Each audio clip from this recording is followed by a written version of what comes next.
Hello, it's Lion here with HobbiesofaMan once again, and today, it's really late at night, and I just got back from watching the new Dungeons and Dragons movie. I went on a Tuesday night because the the tickets are cheaper on Tuesdays at my little Cinemark. They're half price, so they're $5. And I went with my roommates. We went to the 8:10 show. It was actually the most full I've ever seen the movie theater, which is kind of interesting. And it was a good movie. I think it was almost exactly 2 hours long, 2 hours, 10 minutes, something like that. And it was a really enjoyable fantasy movie. It was interesting. I'm not a huge D&D guy. I know that there's, lots of lore and stuff like that. And I do generally have, some generic knowledge of D&D, but I've never really played it. I've seen people play it. I've talked to people that play it, but I've never tried it myself. So I didn't really get all of the little Easter eggs and stuff like that for the movie, but I really didn't need it to enjoy myself while watching this movie. It was really enjoyable. It was a pretty convoluted quest type story, but it was convoluted in a way that was enjoyable. It was okay, we have this very clear beginning point and end point, but along the way we have to detour to do a bunch of little side quests that give us something that we need for the final thing that they have to do. And it works out really, really well. First, we get introduced to the two main characters, Holga and Edwin, I think is his name. Chris Pine and the chick from Fast and Furious, right? So, them two, they're in prison. We get a quick little backstory of where they come from and where Chris Pine's character wants to go and why he wants to go there. There's a pretty good backstory. Then they escape the prison they're in, which is good. Then they go to a place. They find out that things are not the way they thought, and that they have to find a way to rescue someone from a castle. So basically, they're trying to save a princess from a tower. And in order to do that, they need to gather a team. So that's what they do.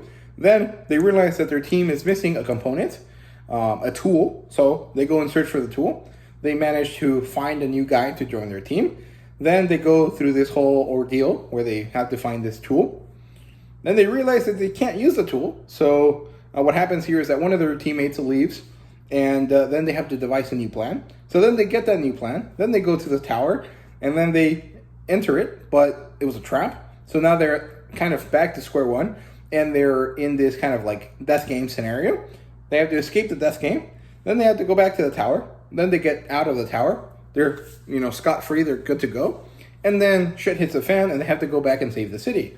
And that's basically the movie in very broad strokes. And I really enjoyed it. I thought it was really, really good.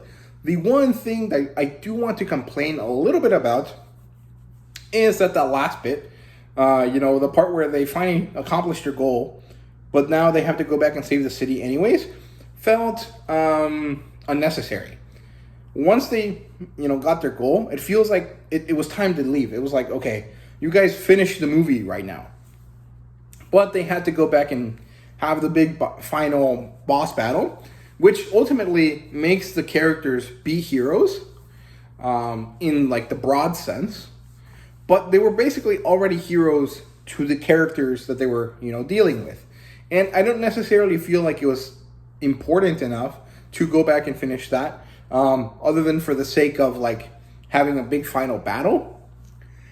And so I feel like there was 20 extra minutes to this movie that didn't truly need to be there. But that said, I did still find that last bit of the story enjoyable. I liked it. It was nice. It was pretty cool. They basically saved this important city from destruction. So meaningful. I like it. It's fine. But for the core of the feelings of the story, I think most of it was wrapped up earlier when they saved the girl, right? The princess from the tower.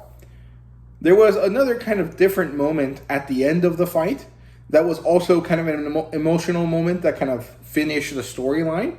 But that point could have been done 10 minutes or 20 minutes earlier at the same time as they saved the princess, right? So, I don't know. It doesn't 100% work for me, but it doesn't not work for me, if that makes sense. That's really my only real complaint. Otherwise, all of the CGI for all of the magical creatures was great. There was actually a lot of them that were puppets, which was also awesome. I really enjoyed that. You know, as a huge Star Wars fan, I really enjoy practical effects and practical puppets. I think they just look interesting, and they're enjoyable because you know they're not real, but they are there physically, so it somehow feels more real than if they were CGI. And in general, in that sense, it was good. There was only one issue for the CGI, and that was that there was these halflings, right? Which are more or less hobbits. They're kind of functionally the same creature, but the way that they decided to make them in this movie was basically just shoot a normal person and then shrink them down digitally. And so there was this very awkward dissonance between everything looking normal and then this like weird shrunken person that was clearly not in that scene existing there. So it was like, broadly speaking, okay, slightly off-putting. And that was really the only issue with the CGI. You know, the bear owl or owl bear looked good. The dragons looked good. The monsters that they used looked good. The magic, everything was awesome. It looked really, really nice. But the halflings were the only off-putting, like, hey, this is clearly not real. Why are you doing this? I really would have preferred them to just have, like, maybe have, like, children play the part and then have, like, a CGI face to be, like, the actual person that it was supposed to be. And maybe that would have worked better, but maybe the issue is we can't have children in this kind of situation, right? So I don't know. It kind of depends on the way that it was supposed to work, but that was really the only complaint for the CGI. Otherwise, the music was good. It was not necessarily super memorable, but it tied in really nicely with the movie. It had this kind of, you know, fantasy Celtic tavern vibe to it, which I really enjoyed.